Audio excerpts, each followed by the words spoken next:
as well as the stand. I'm not alone in studio. I'm actually joined by two of my guests this morning. Peter Orero, Member of Parliament, Kibra. A very good morning. Karibu sana to the studio, as well as Marwa Kitayama, Kuria East Member of Parliament. Thank you so much for joining us this morning. As we take a look at the state of affairs in Kenya today, we begin with the Daily Nation, and this is what we have on the very front page of DN.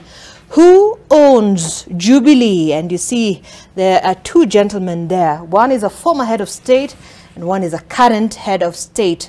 Confusion galore is what they say. On Monday, former President Kenyatta's camp seemed to have finally had its way in the long-running battle for control of Jubilee.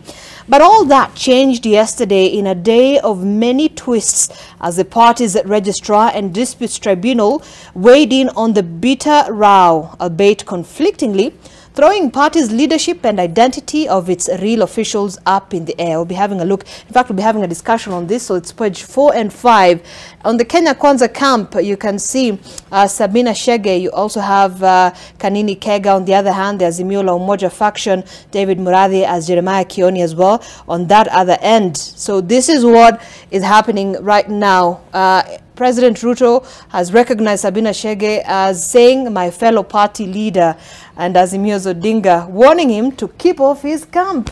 I want to understand, Mheshimiwa Peter, when you're looking at what is happening within the Jubilee Party today, what do you think the problem is? Because it is a complete confusion, what some are terming as a supremacy battle, and, you know, it's pitting these two gentlemen right in the middle. What do you think the problem is? I think it is deeper than people are looking at it. Mm-hmm. From the surface value, it looks like it is a democratic rights of people within a political party to chart their own destiny. Mm-hmm. But looking at all the facts around it, it means that there are bigger hands behind this dispute. We are looking at the registrar of political parties office. Mm-hmm. We are looking at the ruling party currently. And we are also looking at the former president of this country. Mm-hmm. So this party essentially belonged to, as people say, belonged to the former president of this country. He is the patron. I think he's the one who made sure that it is formed. Mm-hmm. This was 2016 when other parties, including the URP, collapsed their party to form one political party called Jubilee. Right. And this time, the president was Uhuru Kenyatta. Mm-hmm. And after winning the election in 2017, and after serving 5 terms, the current president was kicked out of the Jubilee, as it is said. Mm-hmm. So it could be that this is a revenge process where again now he wants to kick the former president out of this Jubilee party. But when we are looking at it, it is an expression of democratic rights within political parties. But also, these are two groups with divergent political ideologies, but within a political party. Mm-hmm. Each is pulling from one side and the other is also pulling from the other. One is suspending the other, again, one is suspending the other. So this is something that we are keenly looking at and see how it is going to end. But basically, it is revolving around the registrar of political parties and interests of the current serving president and the outgoing president. Mm-hmm. Yes. Mheshimiwa Marwa, I want to get your initial take on this particular matter as well. On the surface, where do you think the problem lies? Thank you for having me. The headline, Daily Nation, who owns Jubilee? Well, technically, and realistically and by law, the owner of Jubilee are members of Jubilee. Those are the owners. All these other people are officials, and that includes the party leader. And the party leader cannot install himself or herself. These are installed by the owners of the party, which is who are the people of Kenya, the members of the party. But there are structures that guide that. That's exactly the point. The structures start from the grassroots. Mm-hmm. And in my view, if Jubilee did what all other political parties do, and I want to, at this point, laud ODM, because ODM has done this persistently, continuously, every year. There is grassroots elections, We have grassroots leaders, real members who feel what ODM is. And it's a real party. And this leadership are chosen from the grassroots all the way to the national. And they have one de facto party leader called Raila Amolo Odinga. Undisputed. Why? Because the party is owned by the people at the grassroots. Having said that, I want to give it a back-to-back look with Jubilee. I was a member of Jubilee last term, in the 12th Parliament. I was elected on a Jubilee ticket. This Jubilee kept on telling us every 2-3 months, they say, now we are the ruling party, we are going to have grassroots elections, and this party is going to be great and what. There was never anything called, nothing anywhere near grassroots elections. Nothing like that for the entire 10 years. So there is no way they could have stood. They don't have that, you know, the basic footing, foundation of a political party. How? I mean, when you're talking about a former ruling party that was in power, that, you know, necessitated, was a vehicle for those leaders who took over power for 10 years. That is not something that, you know, can be, you know, doesn't have a foundation. But that is exactly what I'm telling you. This party is as it should be owned from the grassroots, from the bottom, but it's owned at the top. And that is where the war is. The war is at the top. It is not on the grassroots. So as far as I go, who owns Jubilee, it is members who own Jubilee, and eventually who's going to be the party leader of the current Jubilee. Probably there'll be 2 or 3, maybe Jubilee Asili, Jubilee Original, Jubilee something. But at the end of it all, the members of the party, if they take the route of grassroots elections, and then they actually keep the structures and they obey the law, then the owner will be known, and that owner will be the persons who are the grassroots leaders. But having said that, now that there's 2 people, the president... But do you agree with the Mheshimiwa Peter that this is much deeper than what we are seeing? No, it is not. It is just a former party leader, all right, who has refused to exit the scene according to the law. 6 months after elections, he should have handed over reins of power and gone. So he knows that he either comes and surrender the reins in public, or he just sits it out and the 6 months lapse. So he chose to sit it out. 6 months lapsed, and he's no longer party leader. Now, then suddenly he shows, oh, now you are supposed to be party leader. So he comes back again. So I think there is nothing deeper than this. It is just one faction following the law, another faction just waking up from slumber and coming to try to, you know, gather up something. All right, I know Peter wants to mention something, but also allow me to introduce still on the panel this morning, Mheshimiwa Geoffrey Ruku, Mbeere North Member of Parliament. A very good morning. Thank you. We are going to fix your mic in a moment and then give you an opportunity to respond, and maybe just give your view on this whole issue. This is what we have on the front page of the Daily Nation. Mheshimiwa Peter, well, it appears, according to Mheshimiwa Marwa, it's not that deep. The only thing I like about Mara is that sometimes he's a bit open and says the truth, but not about the Jubilee, about the ODM. That is the party he admires. That party has structures, and that party fulfills the demands of all political parties, where they have grassroots elections every time, and they have a non-party leader called. So he confesses that really that is a party that people should emulate. But now let's go back to Jubilee. In politics, like when I look at the Daily Nation, and that is why I'm here, because this is a nation, this is a media that has been there for a long time. And when you see that the headline is who owns this party, and you see 2 former president and the current president, looking at it politically, that already shows that it is between those 2 people that one of them wants to own the Jubilee Party. So from the surface, we might look at it just the way I said earlier, that it is just the normal squabble within a political party. But to realize that the current leader of the ruling party would want everything at his disposal so that he makes his ruling smooth. That is why he has gone out of his way to bring Jubilee Party members on his side to help him achieve some of his political goals when he's ruling. So we look at it that the ruling party has a lot of interest in Jubilee, because standing alone as UDA, they are not able to push some of the agenda that they want to push. So they are looking at Jubilee as a closer supporting party. And therefore, they would want to push their hands into this and push most of the members from the Jubilee Party to their party to support them. So this is how we look at it broadly, but from the surface value, but that is called political naivety. When we want to say that it is just a normal political wrangles within political parties. No.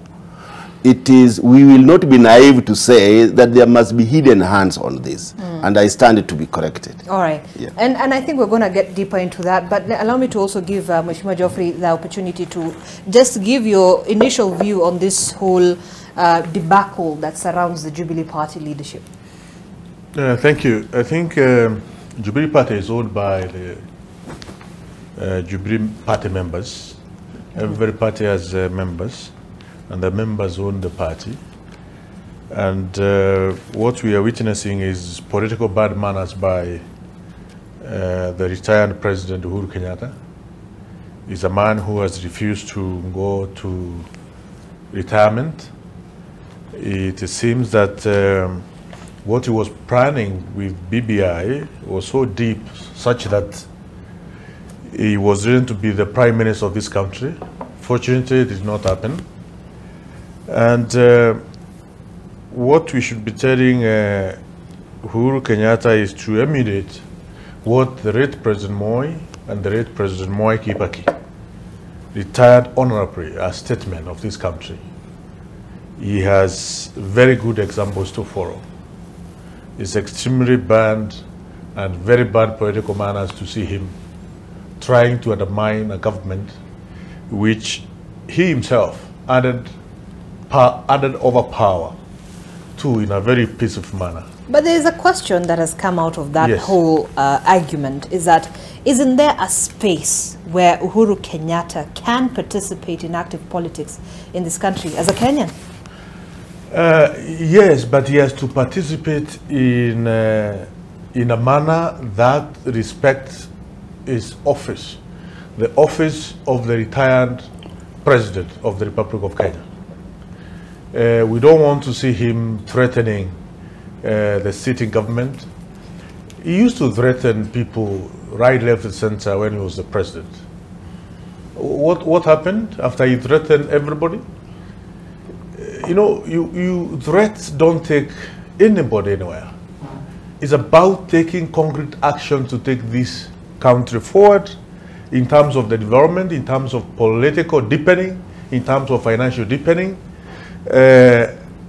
So Uhuru, he just want to, destroy a very good name of his late President Kenyatta. He's a man who does not even respect the foundations which he was brought up from. So I think he's even the source of why the Kenyans today are suffering. How so? He laid the foundation of what is happening today in Kenya. And this government of William Samoei Ruto is trying to resolve the issues which himself he caused. So it is high time we tell Uhuru Kenyatta, please retire peacefully. Don't disturb Kenyans unnecessarily. We know it is Uhuru who was sponsoring the maandamano. Can you prove that? Is that something that can be proven? All evidence is there. All evidence is there. And even Kenya Kwanza has written serious letters to very high international courts, so that in case of anything, Uhuru Kenyatta can be held accountable. So, since we don't have maandamano at the moment, that's why now he's trying to create urabaru around the ownership of the party. Okay. Why should Uhuru be fighting with Kanini Kega and Sabina Chege? Do they belong at the same level politically? It's extremely disappointing. It is very bad. And we need to tell Uhuru to respect himself. Okay. Yes, Mheshimiwa Peter, then because we'll come back to this topic. I think there are a few issues that we really need to look at. One, let us not invoke the name of the late Mzee Jomo Kenyatta, because I think even my colleague here, when Jomo Kenyatta died, maybe he was a very young boy. He did not even see him. Uhuru is his own man. He grew up in a society and developed himself as a politician on his own right when his father had died. So Uhuru, let us not compare him with his father, because most of us here did not see how his father ruled. Now, two, I would also wish to state that under Article 36, 37, 38, 36, the Bill of Rights in Chapter 4 of the Constitution, when you look at Article 36, is the freedom. 37 is also about choice of picketing, and then 38 is about freedom of joining any political party of your wish. So when we look at this and compare with that article which says the benefits of the former president, the Bill of Rights in this constitution supersedes the others. You cannot deny anybody to associate politically with any political party.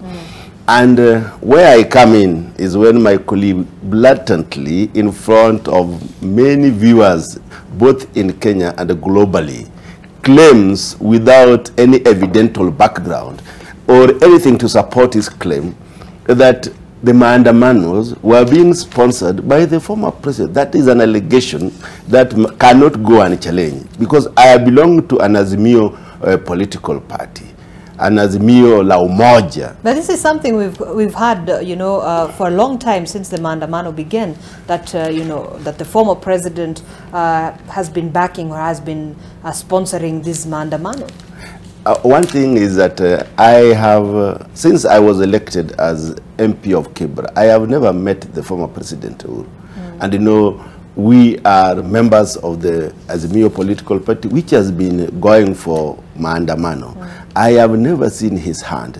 The people willingly come out because of the kind of life that they are living now to demand certain things that should be done. So when we come here and say that the former president was sponsoring maandamano, now those are hearsays that cannot be proved beyond any reasonable doubt.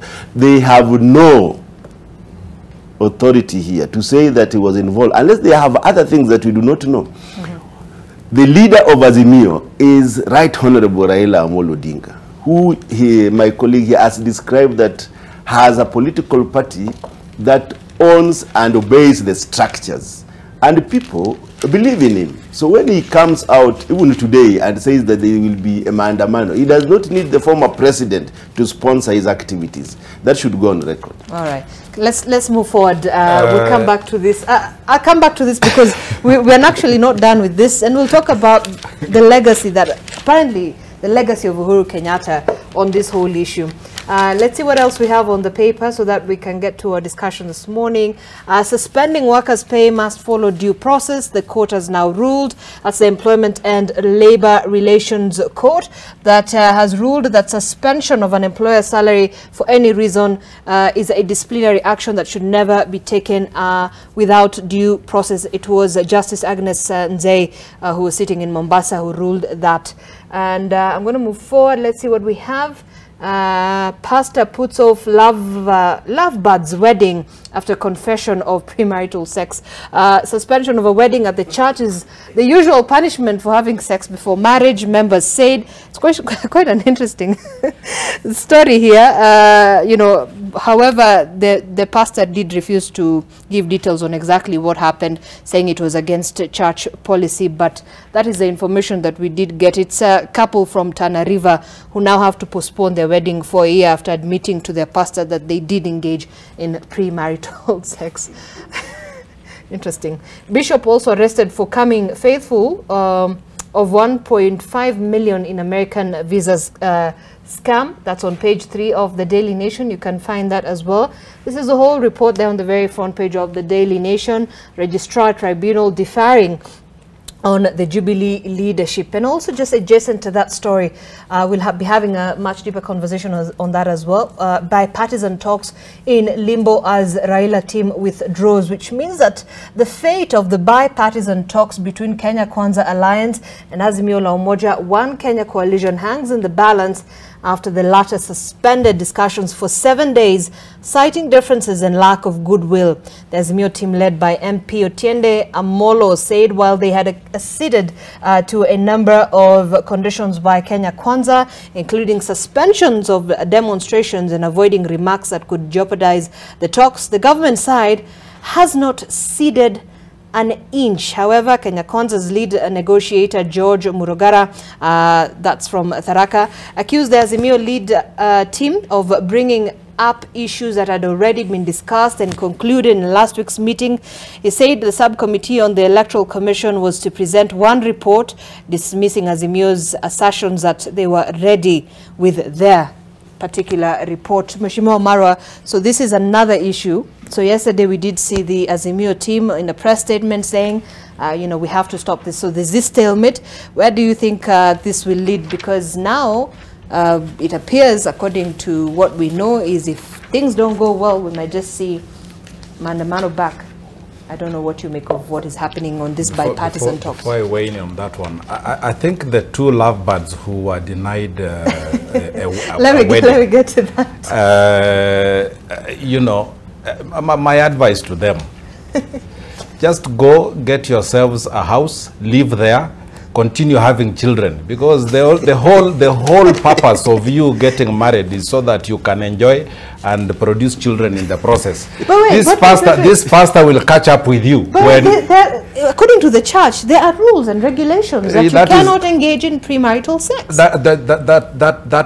That is neither here nor there. The whole purpose of marriage is one man, one woman. They come together, they enjoy themselves, and then they get children, and life goes on. And then somewhere along the way, that same pastor will come running after them. Oh, now let's regularize this. So as far as I'm concerned, the two of you get yourselves a house, rent, continue having children and developing this country. But they are going to face some sort of stigmatization from a community that they live in. The two of you listen to me. Don't listen to, just listen to me.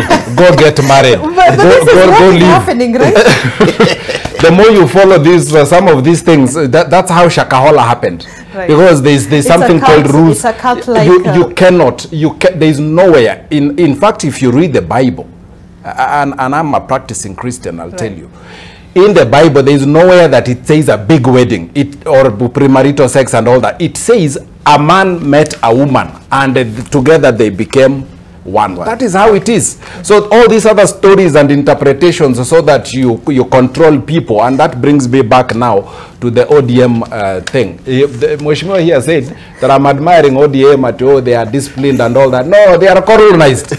They have a de facto leader who is on them so hard, they have nowhere to they cannot go outside his thinking. And that is why they seem to be organized. But the truth is, they follow a person who has completely vanquished their self-reasoning.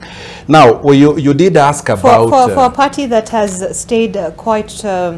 intact all through these election cycles? Yes, that is exactly the reason. If Raila Amolo Odinga was not that firm on them, they wouldn't be. Look at what happens anytime any member of ODM tries to talk to somebody else. You know, like you're passing and you admire a nice person along the road, you get flushed out. That is how firm, and I don't know, he did talk about the Bill of Rights and the people's rights, and I wonder which side of this Bill of Rights it reads, because ODM people are not allowed to think outside what their party leader instructs them. So if you look at now the 9 or 8 members of parliament who are working with the president, how they're being treated, and it goes all the way to their villages. It is terrible. So I think this kind of dictatorship and this type of hold on a people cannot be democratic. So now let's go to... Let's talk about the bipartisan. The bipartisan. That's another thing. So every time and this is really the tragedy of this country, because they seemed to be going well, and many Kenyans went about their businesses because we thought now this is going well. And then suddenly Jubilee happens, and we see the leader of opposition coming out and saying, if you don't stop meddling in Jubilee, now we are going to go back to the streets. You know, this thing of threatening Kenyans every time you don't get what you want, or you want something and you want to use that as a scenario for you to just threaten Kenyans. It is a bit below the belt, and that is totally not democratic in any way. Let me let me weigh in. You see, we witnessed a national delegate conference at the Gong Rescos, and majority of the people who are there were members of ODM. From these guys, and most of them, they just came from Kipra, where and we have a member. The supplier of the delegates. He was actually the supplier. He's going to respond to that one. So, does it, my brother here, does he want to tell me that Uhuru Kenyatta did not finance the entire of the activities and the allowances of each and every member of ODM who was at Gong Rescos?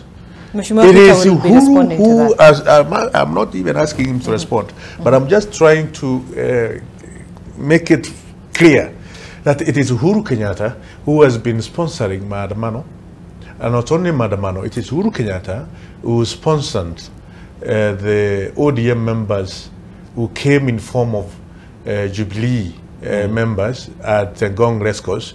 By the way, the main Jubilee members are very busy people. They don't have time for Maandamano, and they don't have time for, political shenanigans. So it is Uhuru who is trying to create all these uncertainty within our republic, and we have to call him by his name. And this is a very clear, what I'm calling someone who has decided to have bad political manners, and it's extremely bad.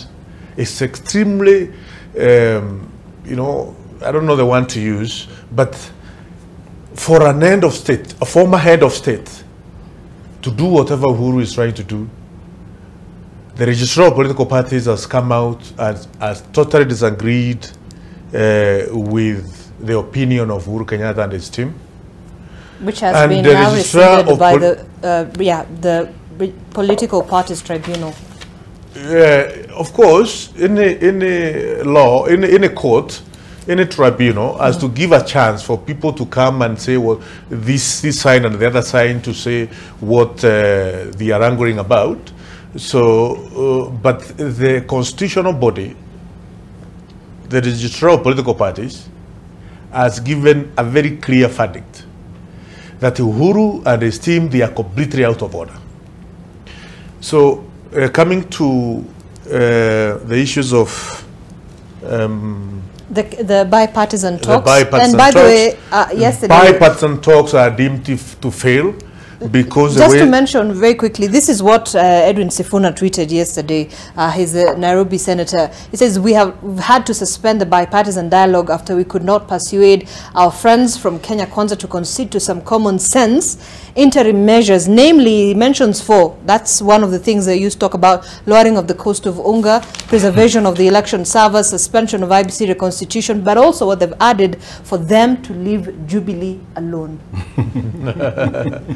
I think the talks are deemed to fail because of only one reason, not because of those reasons which Sifuna, as I write in there, is because they are not discussing Raila Odinga. Raila Odinga is not the subject of the talks. Once Raila Odinga is the subject of the talks, then those guys will be very much comfortable to sit. But he's never been a discuss. subject of the talks. Let me tell you, Maandamano is about one person who refused to concede defeat, and that person is Raila Odinga. And this has been his way of doing things over and over again. So we cannot sit here and say we don't know exactly where the rubber meets the road. The cause of Maandamano is because Raila Odinga refused to accept a defeat. Uhuru Kenyatta, because he took a wrong trajectory, but is that a fair he started assertion? Sponsoring him. Is that fair assertion, looking at the agenda that they've always put on the table? We had a very fair, transferable, verifiable general elections where all of us participated, where all of us won, and those who did not win accepted the defeat. How come that is only presidential elections where we have disputed results? Let's do this. When we have one IBC, which conducted elections from grassroots to the top, when we had a very open portal, which everybody, from where you are, in every corner of the world, you could be able to access to open public portal and do the tallying of the result, which you have been uploaded there from each and every polling station in the Republic of Kenya. So this Maandamano and these bipartisan talks is about one person, Raila Odinga. And since he is not the subject there to be discussed by the two parties, they will not succeed. Okay, and let Raila Odinga stop taking this country round and round and round. So we have more important things to be done. We have to and we have a firm president who is taking this country forward. Okay. I know, Mheshimiwa Peter, you want to respond to that, Yes, but allow me to take this very quick break. When we come back, I'll give you that opportunity to respond to some of those issues. The hashtag we're using this morning is AM Live NTV. Democracy in political parties, is it an issue of law or just lack of political goodwill? Let's take that break. We're going to be back in a short while.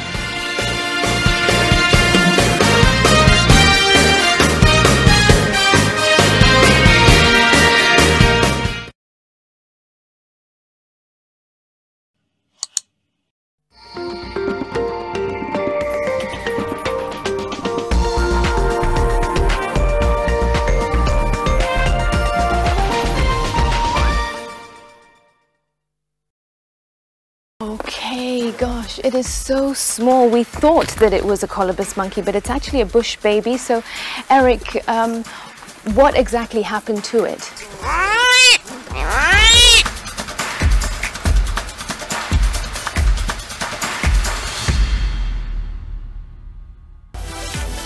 With 15 major trophies in 11 seasons, there is no question Manchester City is the dominant English club of the current period. The only criticism of City is being unable to grasp greatness and immortality by winning the Champions League. But having reached this season's final, greatness and immortality is now just one win away.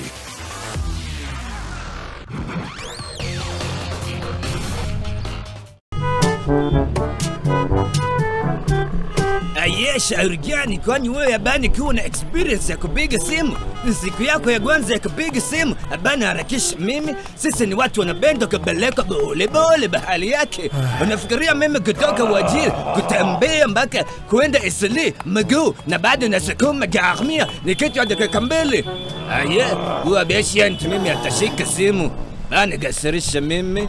Mimi nakuwaga mtu mbole sana.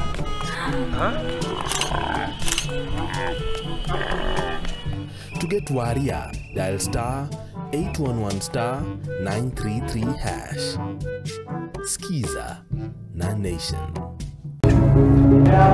Yo!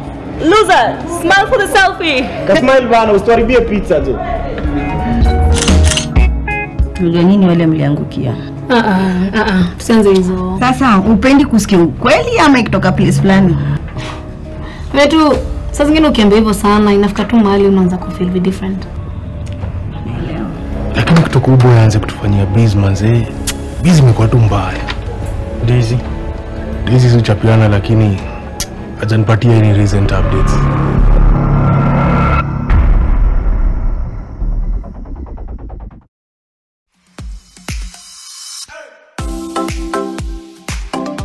Get ready to tantalize your taste buds and embark on a culinary journey with Pishi Bomba, the ultimate cooking show that brings the flavors of the world right into your living room.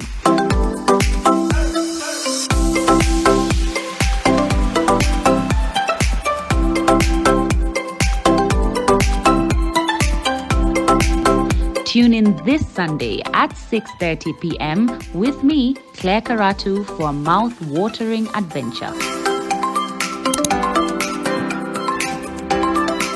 Pishi Bomba, in association with Coca-Cola. Make your mealtime more magical. Buy any participating pack. Check under the cap to get your code and stand a chance to win free food shopping for a year, plus millions in instant cash, airtime, and shopping vouchers.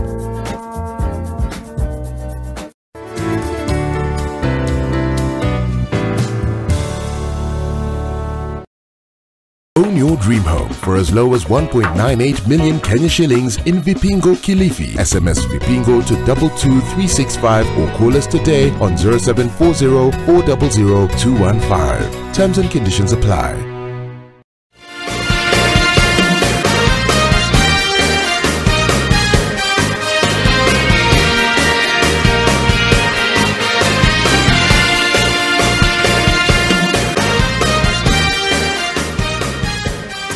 Hi, welcome back to the program. Watching AM Live. It's 52 minutes past 6 a.m. and we're having a look at what's been making headlines in the country. Still on the Daily Nation, but also looking at the issue of the bipartisan talks. This is a tweet we did mention a bit early on before we went on a break. Nairobi Senator Edwin Sifuna talking about why they had to suspend the bipartisan dialogue. We also did see that press conference yesterday by the Azimio team led by Otiende Amolo. But Mheshimiwa Peter, there are many things that have been mentioned this morning before we went on a break. Mheshimiwa Geoffrey talking about that the bipartisan talks has been pegged on the issue of Raila Odinga being the main agenda. You disagree?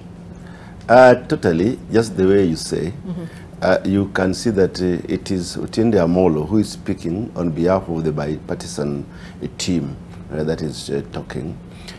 We only, as Azimio La Umoja, we had a parliamentary group meeting in Machakos, and we nominated members. All the members of the parliamentary group were present, and we nominated members who would be in turn be members of the bipartisan team.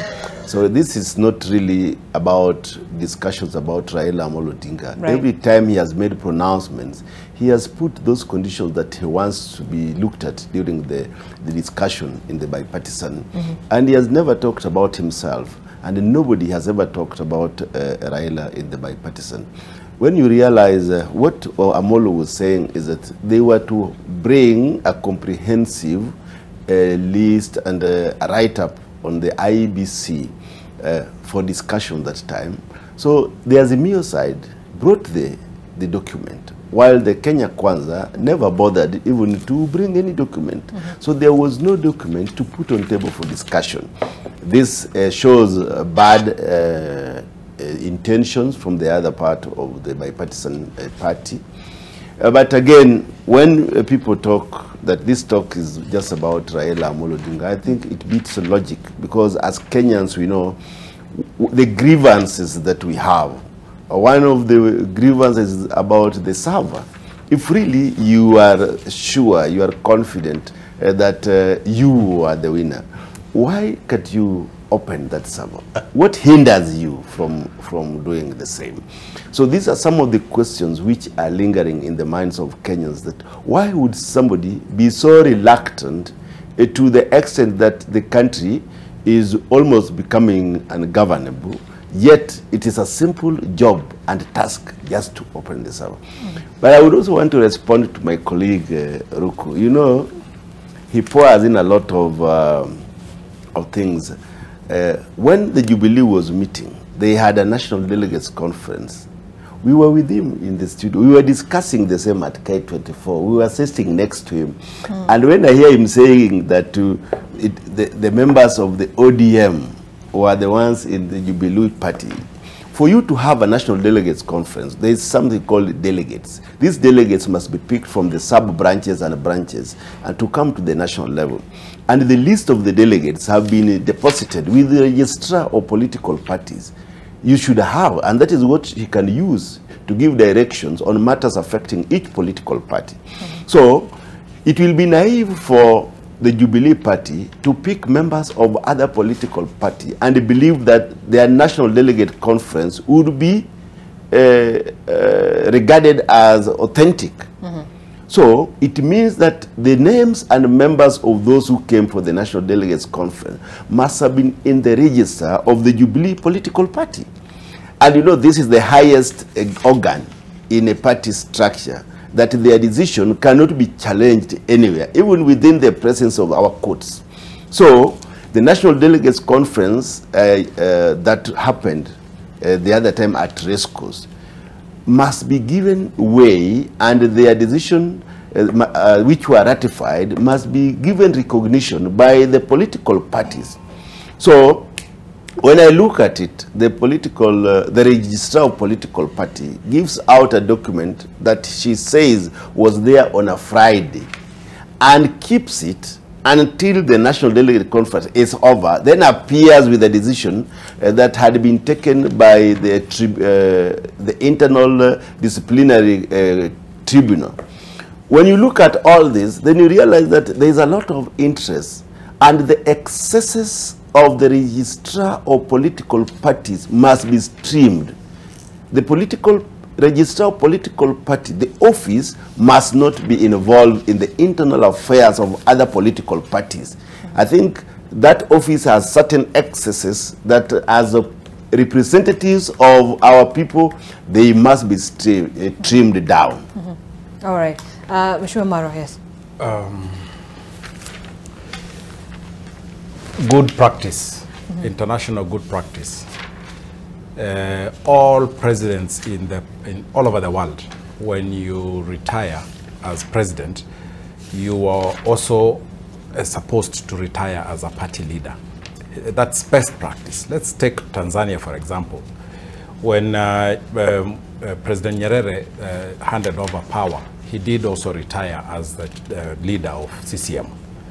Mwinyi came in, he served his entire 10 years. He also retired as president and also handed over the reins of CCM. When Mkapa came, the same. He retired and handed over reins of CCM. When Jakaya Kikwete came, the same. He did 10 years, he retired and handed over the reins of CCM. Mheshimiwa Magufuli, recently passed on president of Tanzania, may God rest his soul in peace, when he was going to retire, as you know, his practice in Tanzania, he would have handed over power and also the leadership of CCM. Now Mama Samia, we expect that she's going to do 10 years, and then after that she's going to hand over. Now that is best practice, and that is why Tanzania is stable. There are no mandabanos. The country is not about an individual. It is about Tanzania. It is about the people of Tanzania, their sovereignty and their interests. So this country called Kenya, the biggest tragedy is that it is about Kenyans, but also about some individual.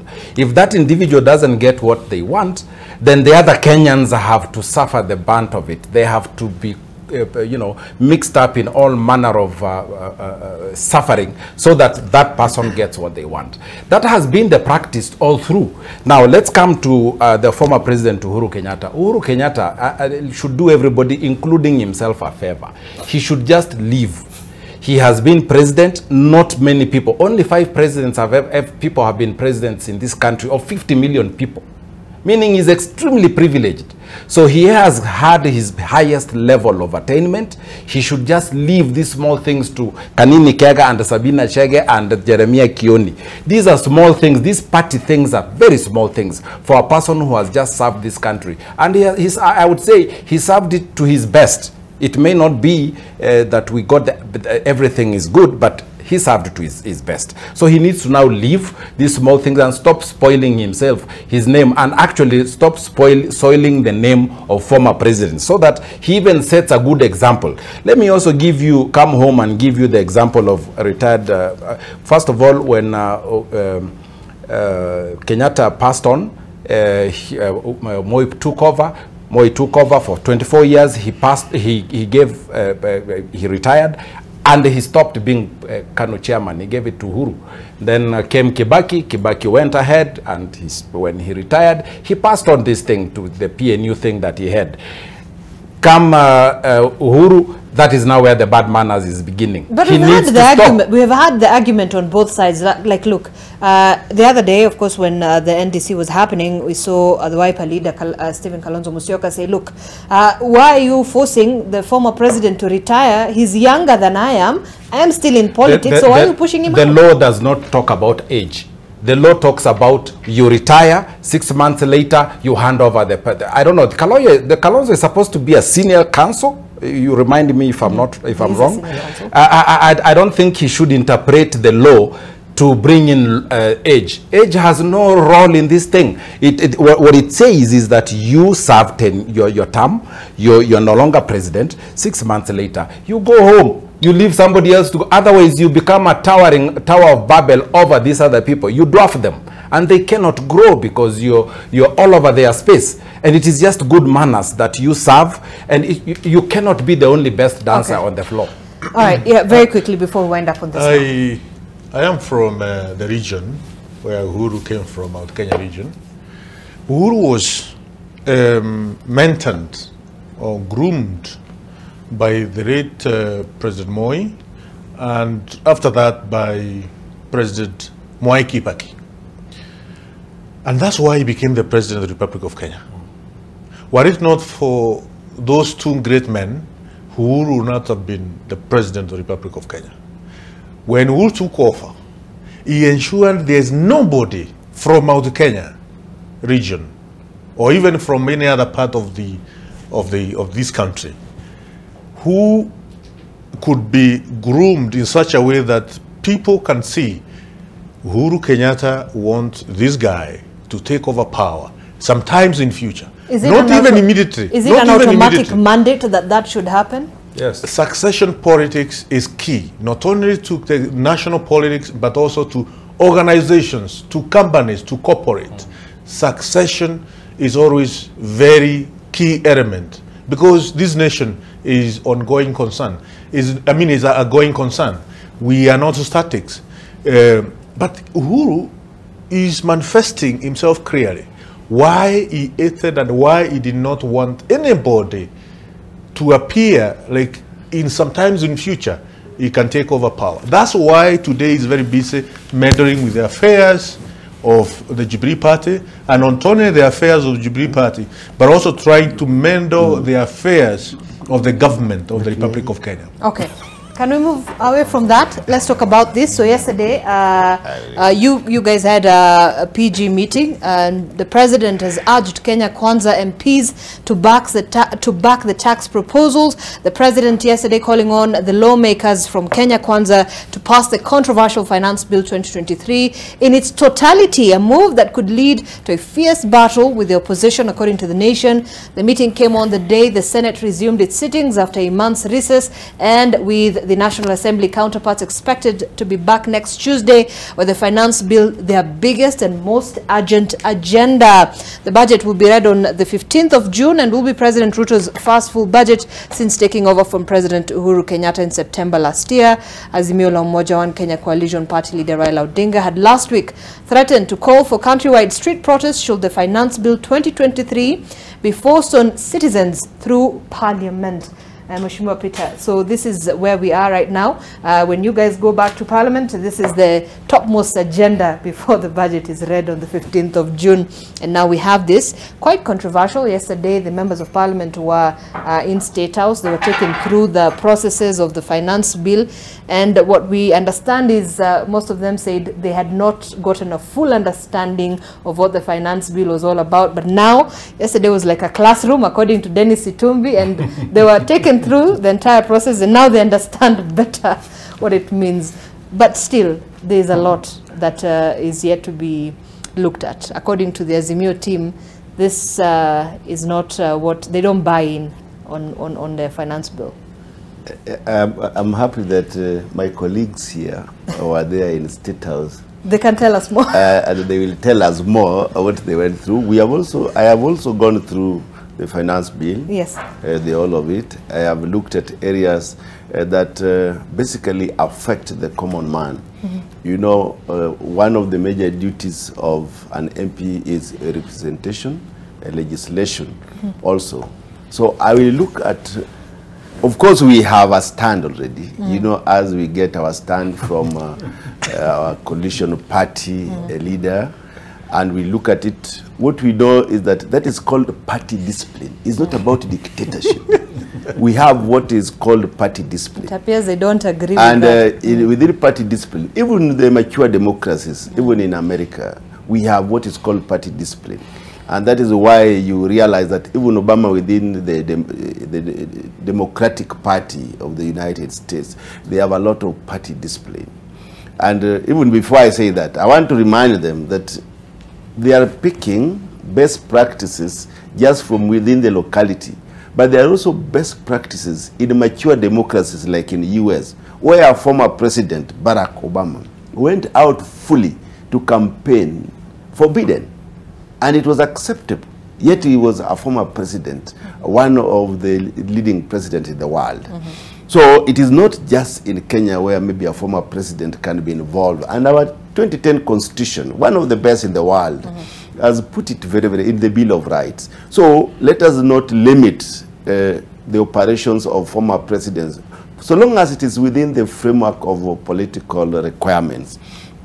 And this bill that is coming to Parliament, we have put, as Azimio la Umoja, we have our conditions that there are certain aspects that should be expunged from that Bill of Rights. You realize that we have taxations, and Kenyans we are the most taxed country. We are one of the most taxed countries in the world.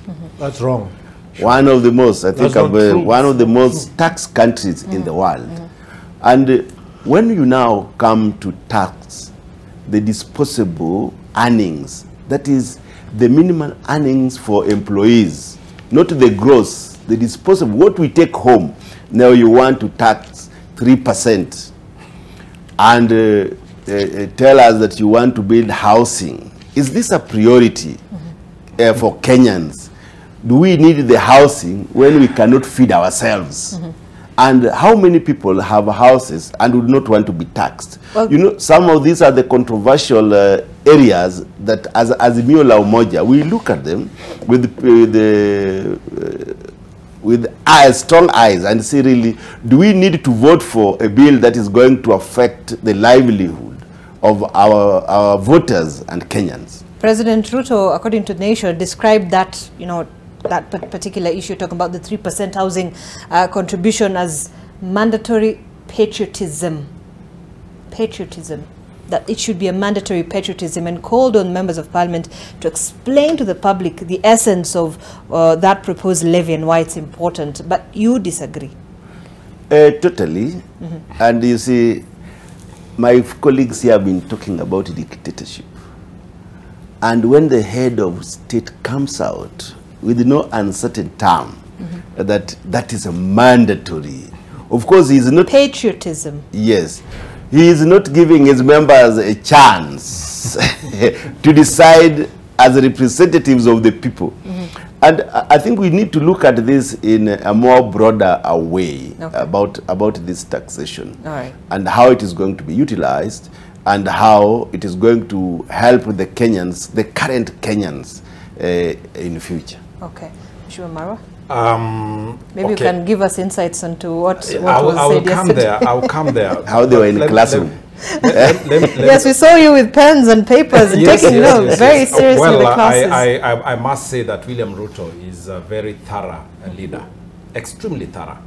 And he also is a leader who wants to move together with his leaders, those that are elected leaders. He wants them to buy into his proposal, and then he uses that opportunity also to disseminate information that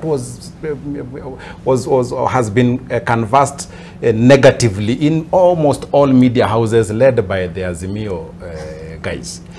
But why would you say that it has been negatively disseminated by the media? It is misinformation. A lot of it is, like for example, just now, you have just let Mheshimiwa here slide with the wrong narrative. Which is? That 3% is a tax.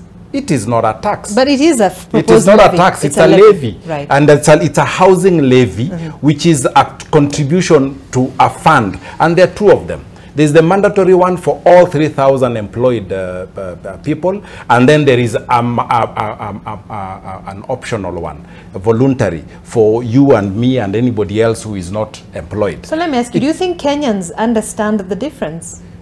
Well, that is exactly why it is supposed to be explained, and I want to urge all media houses to also move into that stage of explaining and not just remain in that space where it is causing a lot of conversation. Because I think media is best; they would like it to be where it is causing conversation so that they can sell papers.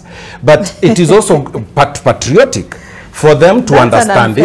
It is because true. What we report on exactly the reality and the fact, and I think even when you look at the paper, there's no point you'll find that the paper has misrepresented facts with regard to it has been doing that all the time by saying that 3% is a tax. Kenyans are overtaxed. First of all, the constitution of this republic, is it Article 46 or 63 something, that makes it mandatory. In fact, that Bill of Rights that he has been quoting, one of the fundamental rights of Kenyans under the Constitution is to provide housing, decent housing.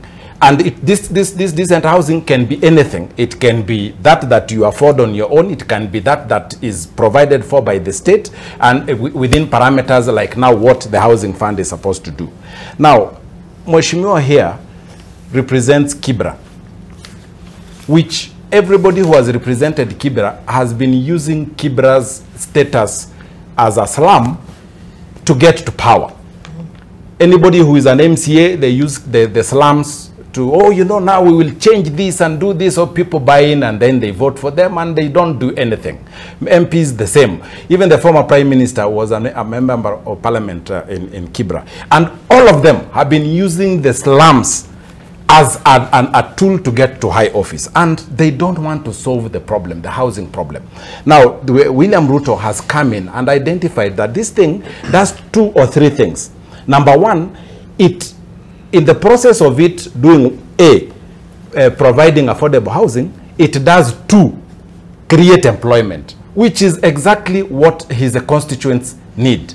Creation of employment. And then 3, it boosts the economy through manufacturing, because the entire value chain around affordable housing is about manufacturing, it is about job creation, it is about furthering and also expanding the tax base. So I think, to be fair, it is only fair that we get ourselves in a space where we are telling Kenyans the truth.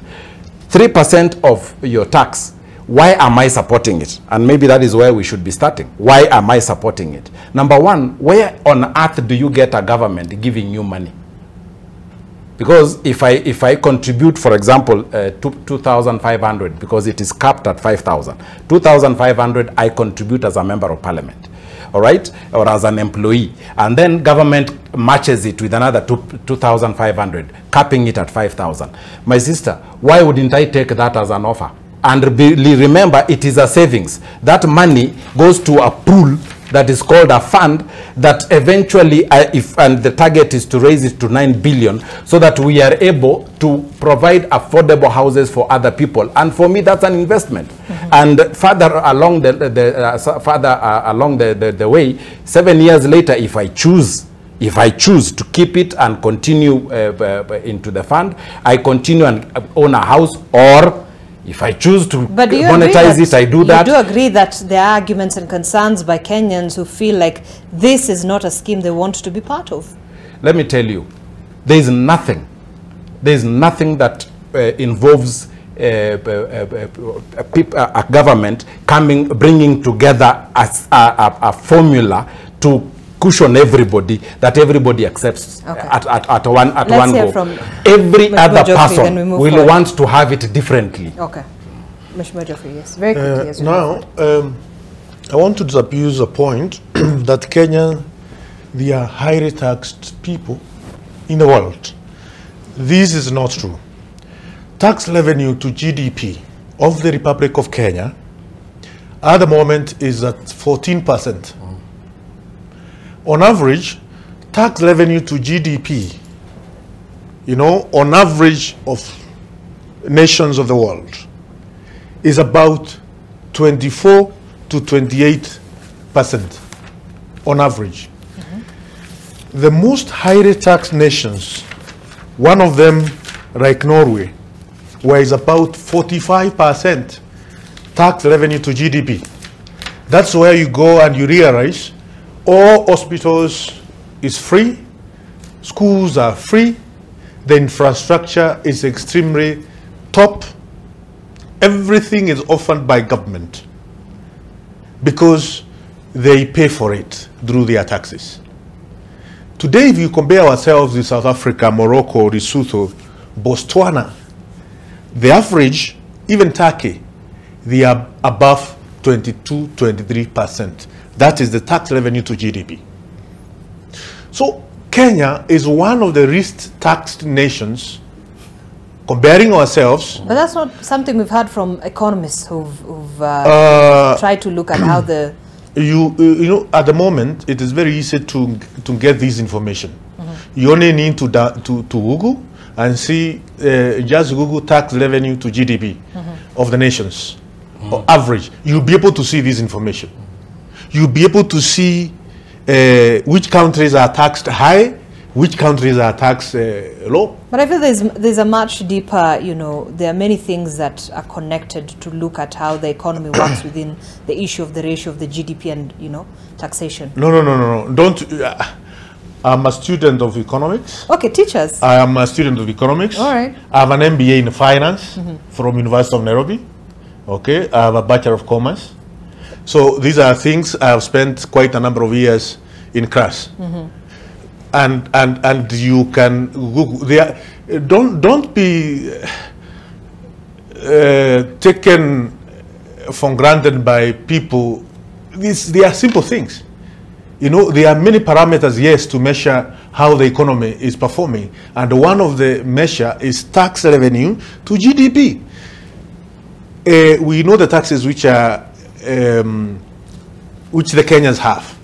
And for tax revenue to GDP for the Republic of Kenya is at 14%. What the finance bill is proposing at the moment, and that we are getting 2.2 trillion Kenya shilling. But we want to raise this tax from 2.2 trillion to 2.8 trillion.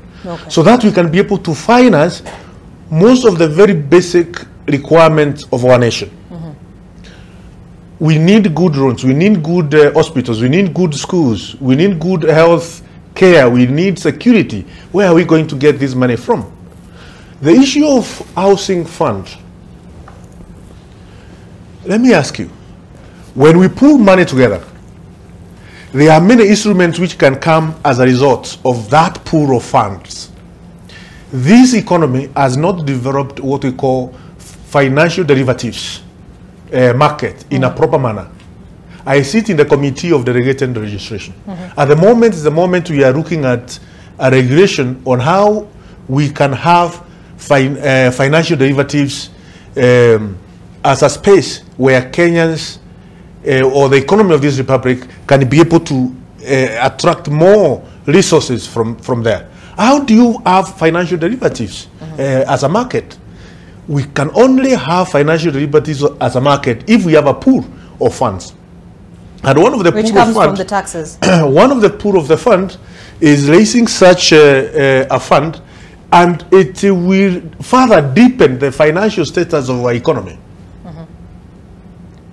That is exactly what our president is telling Kenyans. Let's The 3%, as my brother has said here, it is capped at 2,500 for your individual contribution.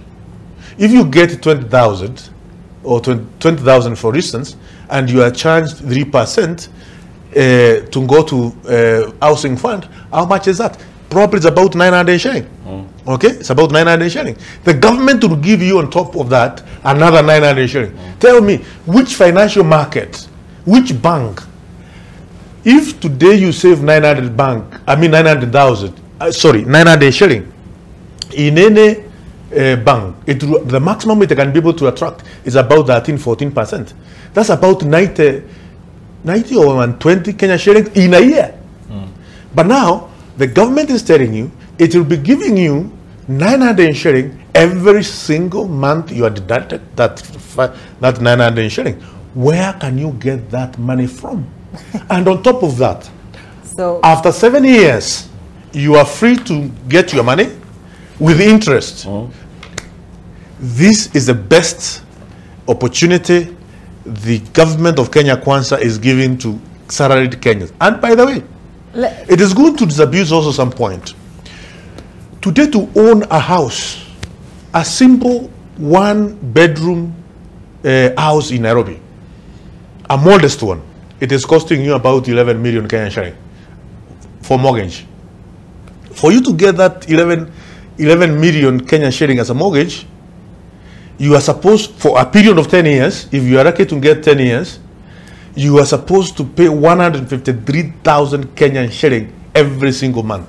How many salaried Kenyans do we have in Kenya who can be able to pay 153,000 every single month?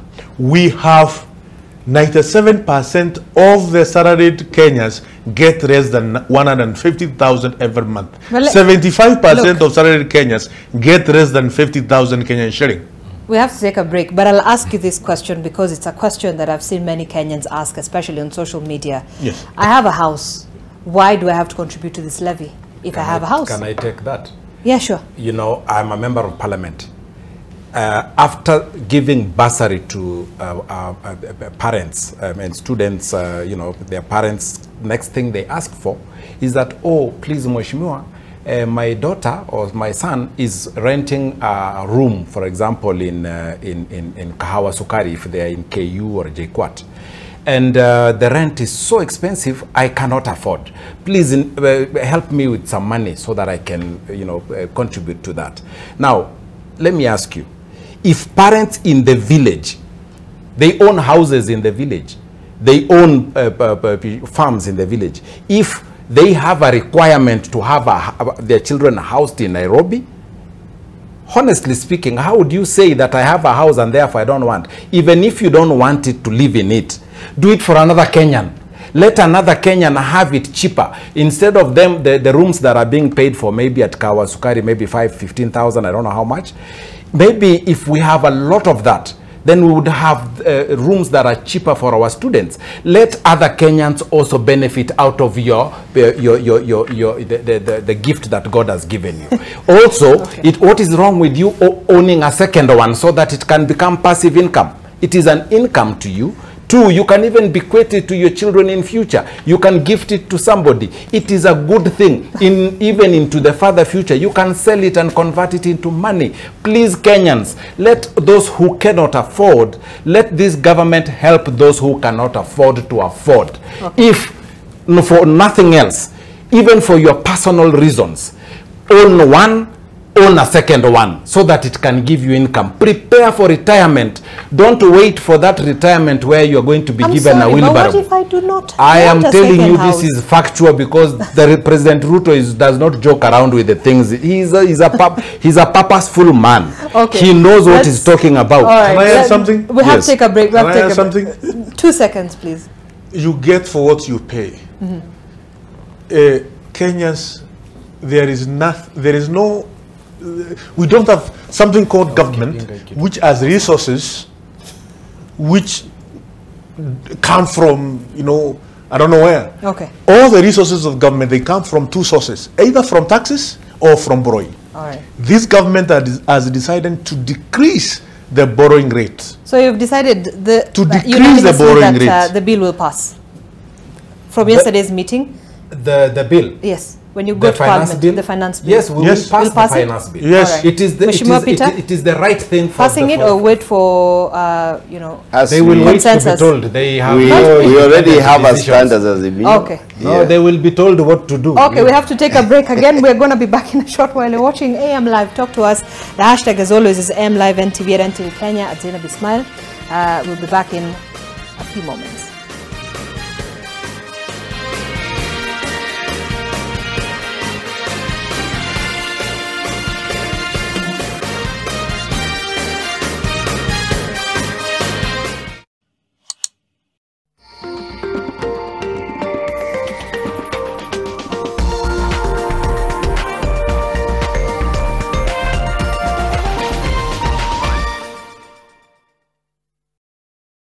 On my dark marks, I've tried everything from A to Z, even vitamin C, but hardly any results. Nivea Lumina 630 works from day one, with visible results in just 2 weeks and 71% dark marks reduction in 12. Join the 1 million women already using the #1 Lumina 630 from Nivea. Let's get straight to it. Ready for whatever. We gon' ride. Line 'em up. Let's go toe to toe. Tell 'em pick a side. Put in work. We don't play no games. Watch him running high. Savage mode. We gon' keep it G. Yeah, you know the vibe. When it's meal time, who gon' tell my dogs we can't eat? Oh yeah. Yeah. I'm a threat. Get the Ballin' Twister box for only $7.50. NBA, KFC, balling all day. Ready to showcase your football talent? The wait is over. Safaricom Chapa Dimba is back. Bigger, bolder, and better. Safaricom is on the hunt for the next big footballing sensation. Register your team. Visit chapadimba.safaricom.co.ke and you too can be the next football star. Cheza kama wewe.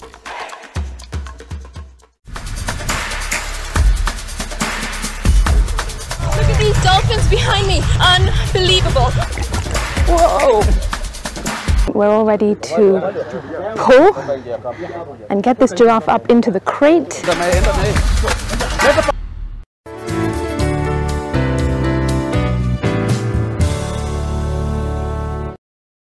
Own your dream home for as low as 1.98 million Kenya shillings in Vipingo Kilifi. SMS Vipingo to 22365 or call us today on 0740 400 215. Terms and conditions apply.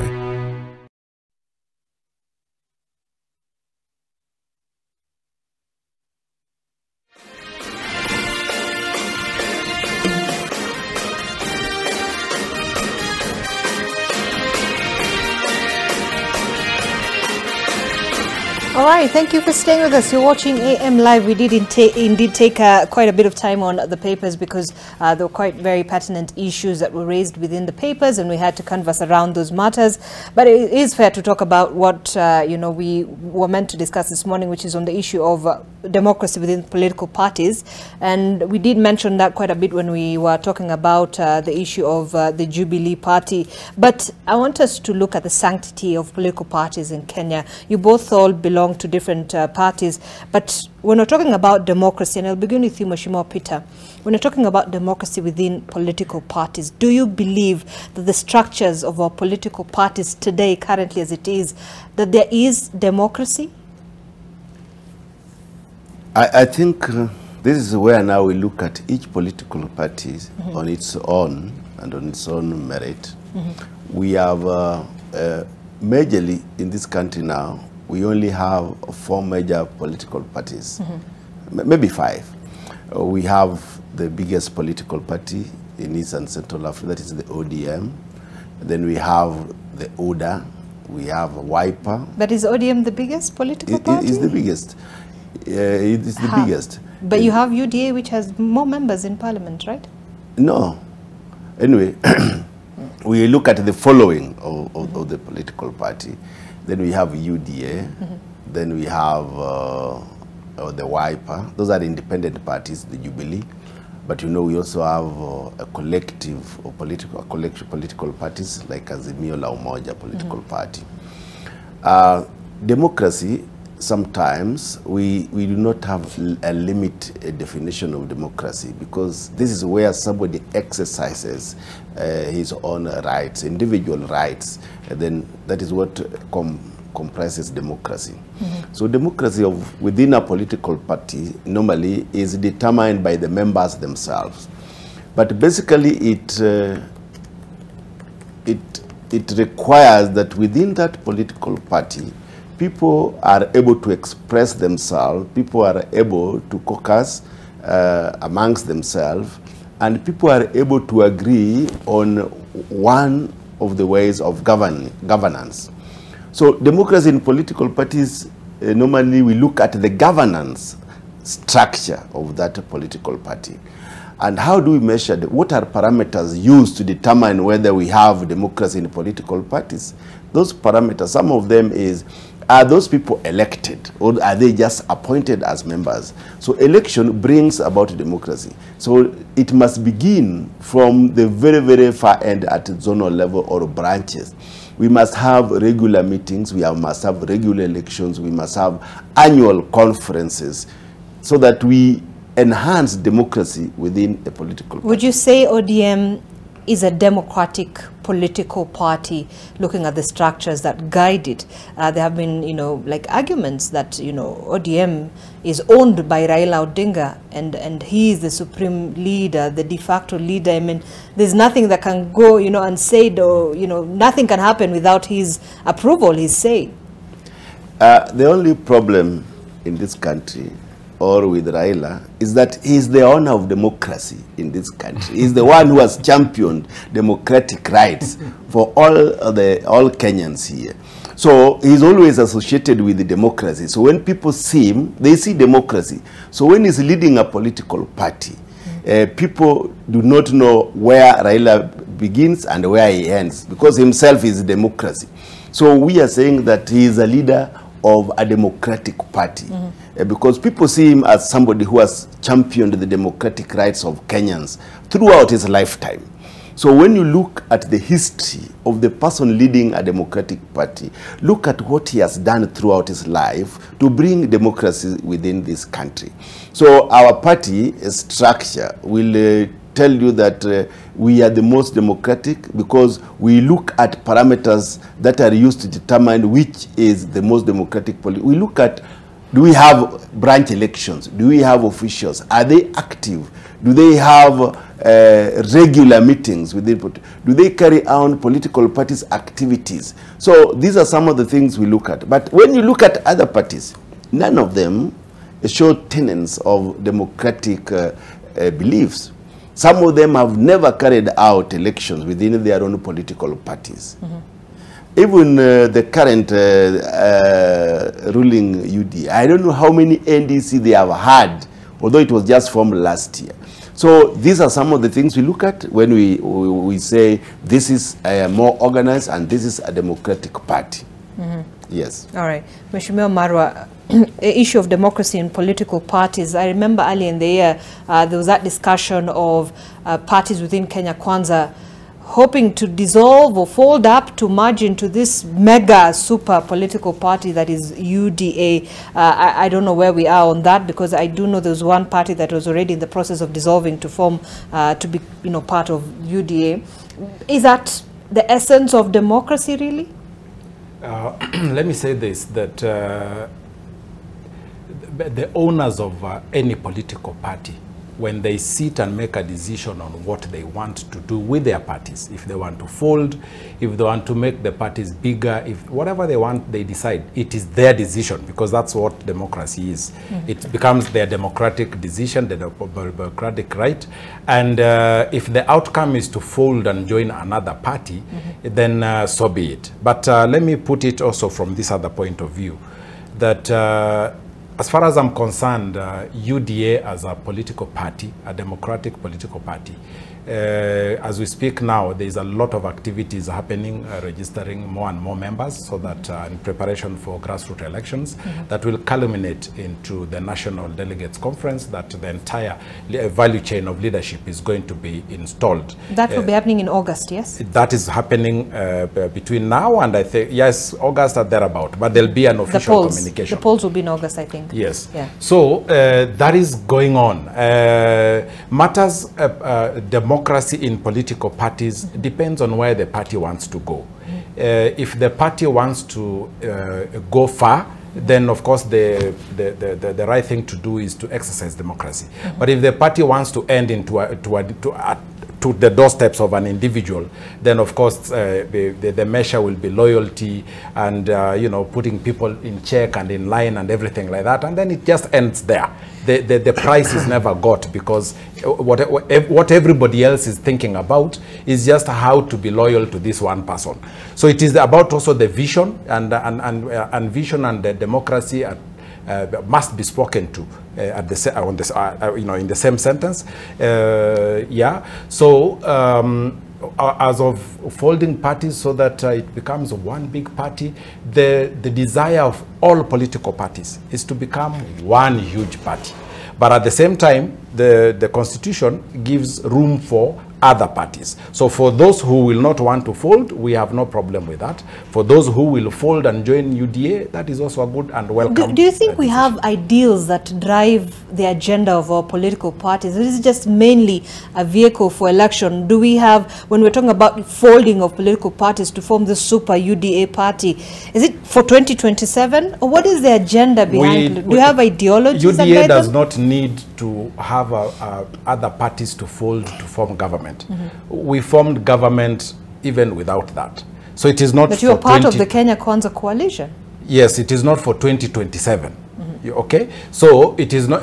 I mean, we are still a coalition, and in any event, it is sweeter even when it's a coalition, because then other different people who have something to bring on the table are able to come on the table, and then the party moves forward as one big mass movement. So I don't think that it is in the interest of UDA that all other parties fold and what. But of course, for purposes of good democracy all over the world, best practice has been not to have the, is it 80 political parties that we have currently in Kenya, or is it even 200? It is best when there are 4, 5, 6, you know, like it's already shaping. You know, UDA being the largest political party. And I think Mheshimiwa here should also be realistic. The Political Parties Act, the fund that is administered, the public funds, the measure of a size of a political party is the number of members of parliament, and that is how the monies are even disbursed. So if you have the measure of a big political party is about those that are elected, the members of parliament that are elected, then that becomes a big party. And that is why even in parliament, the distribution of leadership in parliament, it is about the strength of the party according to the members of parliament that have been elected. So UDA is the biggest political party as we speak now, followed by ODM. And then KANU follows the third, because it is the third largest political party now in parliament. So you're saying it's about the number of members within that same political party? The number of elected members of parliament. That is the measure of a size of a political party. Okay. So if you are number 2, you are number 2, because your numbers in parliament are second to those of UDA. Mheshimiwa Peter, let me get to you, Geoffrey, in a moment, Mheshimiwa. But you said it's about the following. Now but the following is still the numbers, right? Yeah, the following is still the numbers. But you know, in parliament also, he's talking as a member of parliament, but not as the followers of the party. Okay. When we talk about the members of parliament, we look at the numbers, the disbursement of the money to the political parties in parliament. But now, as a political party, you need to measure also your strength with the number of followers you have in your constituency and in your country. Okay. Mheshimiwa Geoffrey. Thank you. I think you allow me to take you back to finance bill. You want to go back there? Because, you know, we have to be candid to Kenyans on the areas of strength of the but we've moved on the from areas. That. We've moved on. We'll have that discussion. 1 minute. Right. The areas where tax has been removed and the areas where tax has been increased for the benefit of the economy of the Republic of Kenya. It is important we tell Kenyans some of these areas, because the media has only taken 2 areas. The 3%, which is a levy for the housing fund, and that 5% for the pay as you earn, and which will not affect Kenyans who are not earning more than 500,000. It is Kenyans who are earning 500,000 every month and above who will be taxed an extra 5%. And how many Kenyans are earning 500,000 and above? It is some of us here who are seated here. And when you hear a member of parliament saying that 5% is not good, it's because he doesn't want to pay an extra 5% of his salary. Not because that he has a lot of wrath for the Kenyans. It is high time for those who are earning more to also pay more, so that there can be, you know, that we call differential taxation system. So it is important to mention some of these things before we go to the party's issues. Because for me, I am not a member of UDA. I know you'll be very surprised. I'm a member of Democratic Party of Kenya, Chama ya Kibaki. The party which came up with the economic revolution of this country. And also we are organizing a national delegate conference soon, where I will take over as either party leader or as deputy party leader of the party. Yes. Because I'm the only elected member of parliament with Democratic Party. Okay, so let's not assume that all members of Kenya Kwanza. Kenya Kwanza. Are you in UDA? In UDA, no. I'm a Democratic Party member. Having said that, please allow me. Yes. Please allow me just to say that the tax, the finance bill, has proposed the waiver to completely removal of 80% of VAT on gas to zero. That's a good thing. So that we can be able to get cheaper gas as Kenyans. So that our schools, all secondary schools in the Republic of Kenya, can stop using firewood as a way of cooking. So that they can use gas, and this will go a long way in ensuring the issues of climate change and our forests is well taken care of. It has completely removed a tax which has always been known as railway development levy on gas. The import declaration fee removed on gas. Also, the VAT on raw materials on fertilizers, as well as pharmaceuticals product which manufactures pharmaceutical product locally, has been removed. Why do we keep on importing medicine, drugs from India? And today you can walk in any chemist and buy very cheap drugs or medicine at a price of 10 bob. 20 bob. So it means manufacturing these drugs is extremely cheap. So we need to bring manufacturing of pharmaceutical product to our country. We need to bring in manufacturing of fertilizer to our country, which is a very key and critical component of our agricultural field or sector. All so right. VAT on finally, tea, as we move forward, because we're almost out of time, and I want you to respond. VAT on tea export has been completely removed, so that we can export as much tea as possible. That will increase the foreign exchange to our country, because we sell tea in other countries in dollars. This will decrease the pressure we have at the moment of the Kenya shilling against the dollar. What that means, if we have more foreign exchange coming to our country, it means Kenya shilling will gain against dollar. Right. Not at the moment the way it is happening at the moment. So Kenya Kwanza administration through the president is very keen in reviving this economy. Listen to this.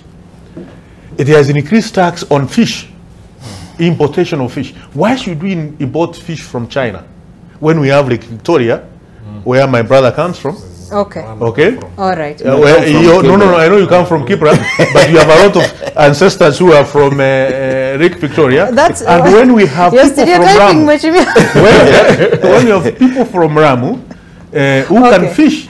And we supply fish. Kibra, we have no fish. There's no fish in Kibra. Kibra, no.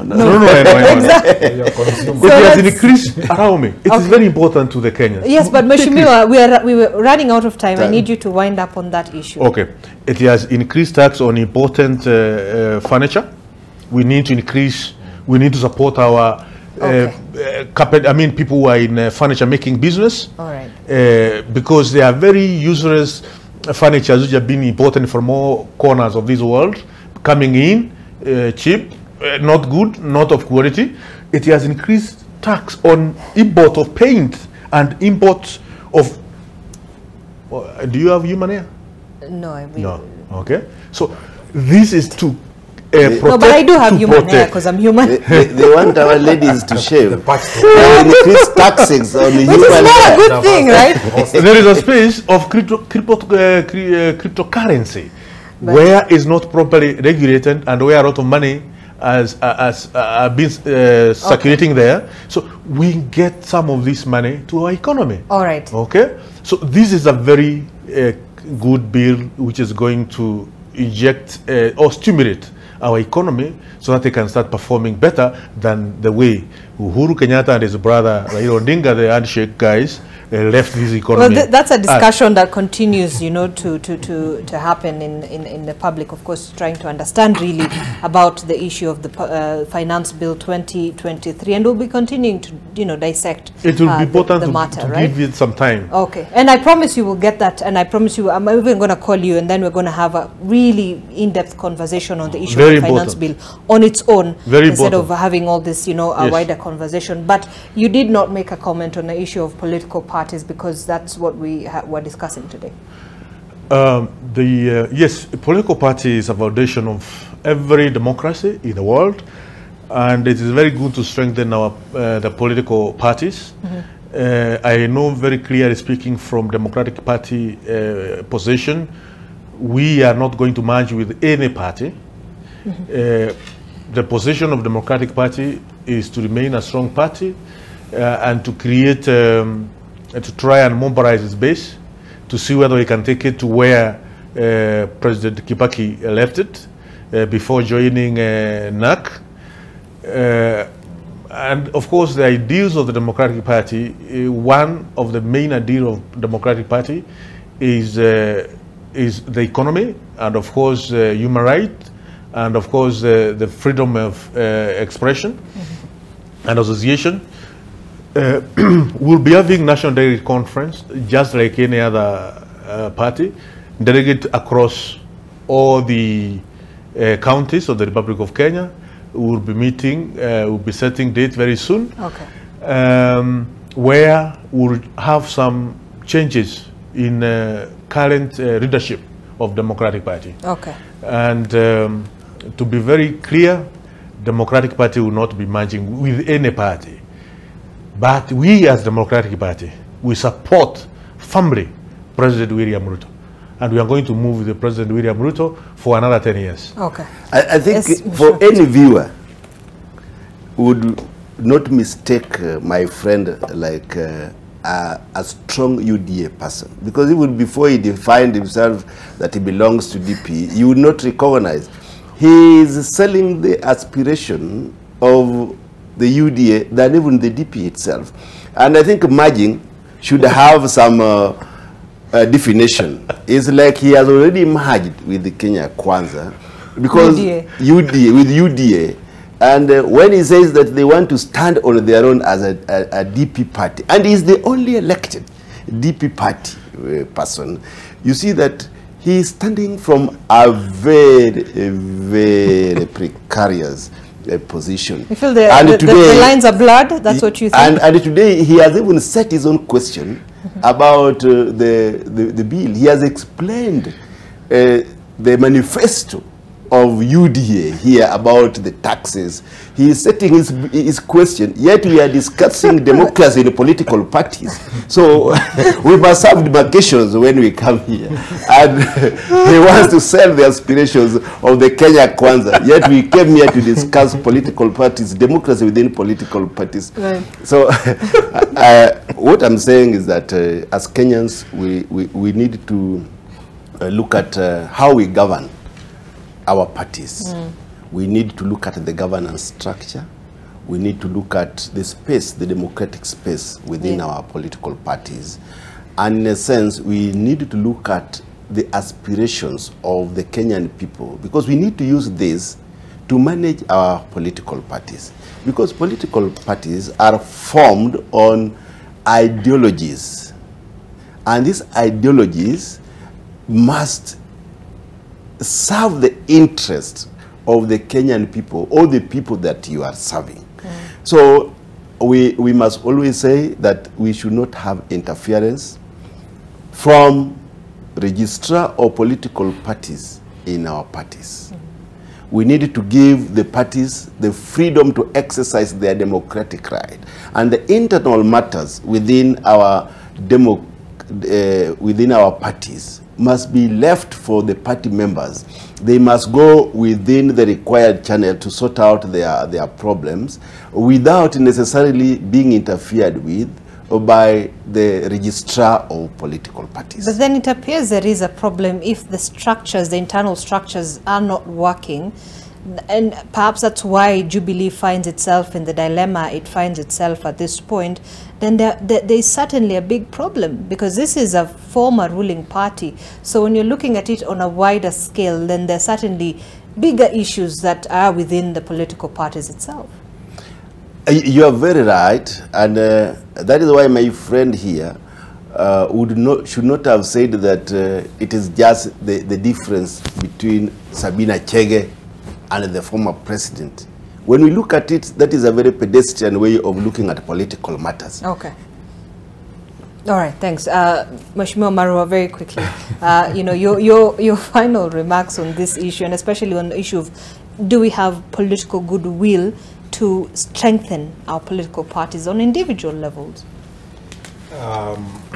When you have a political party that essentially only looks up to the leader, and the structures are irrelevant for as long as the leader is the one that everybody is looking at, then of course there's going to be challenges. And to your point, and you know, let's just dissect this Jubilee debacle. My friend here seems to want to bring us back all the time to the fact that Uhuru Kenyatta has lost grip of Jubilee, and it is out of his character. He is hands off in the manner of which he handles everything about him. So Jubilee Party remained on its own out there, and when he moved it, I don't want to use the other word that other people use, e.g. auctioned it to ODM, Jubilee was on its own. So now, because they're under Azimio, right? From the beginning, even before the election. Yeah, I mean, it was auctioned to Azimio. I mean, it's the first time in the world that a sitting president has taken his party and taken it to the opposition to lose. I mean, that is history in the making, and already made. Jubilee, as is now, the leadership, the elected leadership of Jubilee discovered that if they wait upon Uhuru Kenyatta to help them, to steer the party, they would just find themselves in the dustbin. So they decided to take charge of the party. And on this one, I want to hail Sabina Chege and Kanini Kega. These are Democrats. These are people, Kenyans, who have decided that they are not going to let the party that put them in office go down because the purported party leader is absent or missing in action. So I think on the matters of parties, let's leave it at that. Right. Allow me to just make my final submission. Because I think I can only give you 30 seconds. Yes, and that's exactly what I need. I want to talk to Kenyans. William Ruto is a president who this country, and God is very gracious, the country has now a president who's hands-on, a president who is purposeful and meticulous in everything that he does. He has thought through this plan, the Kenya Kwanza plan. The bottom-up economic transformation agenda that is our philosophy is very well thought out. Everything that the President Uhuru Kenyatta, William Ruto has proposed in the finance bill is for the good of this country. There must be that one leader who wakes up and agrees to suffer any form of ridicule, any form of opposition, so that he sets the pace, the right pace for a country. And that is exactly what William Ruto is doing now. So this finance bill, we are going to pass it so that it helps this country grow and become what everybody has been using as an example, Singapore, Malaysia, and all the other. So you're saying you'll pass it? We will pass the finance bill because it is good for this country. It is going to be painful in the beginning, but it is the right thing. Every good thing is painful to begin with, even medicine. Even when you're giving birth to a child, it is painful, but it is the right thing. I'm going to say what you have been asking and run away. Which is what? William Samoei Ruto, the President of the Republic of Kenya, is a very organized politician, very hardworking, has a serious foresight, and he is the de facto leader of Jubilee Party. Of Jubilee the Party? Further, the more the reality sinks, the better. And by the way, he's a former member of Jubilee Party. He's a former deputy leader of Jubilee Party. And whether you like it or not, he is the de facto leader of Jubilee Party. That's how it is. And the grip is going to tighten as we move forward. So the sooner Uhuru Kenyatta accepts that, the better. Fantastic. Thank you so much, Geoffrey Ruku, Baron of Member of Parliament, Marwa Kitayama, Kuria East Member of Parliament, and Peter Orero, Member of Parliament, Kibra. Thank you so much, gentlemen, for coming in this morning. We've just had of the state of affairs this morning. This is where we are at. And this is where we wind up on M Live. Your world is coming up shortly with Winnie Lubembe. Stay tuned. My name is Zainab Ismail. Good morning.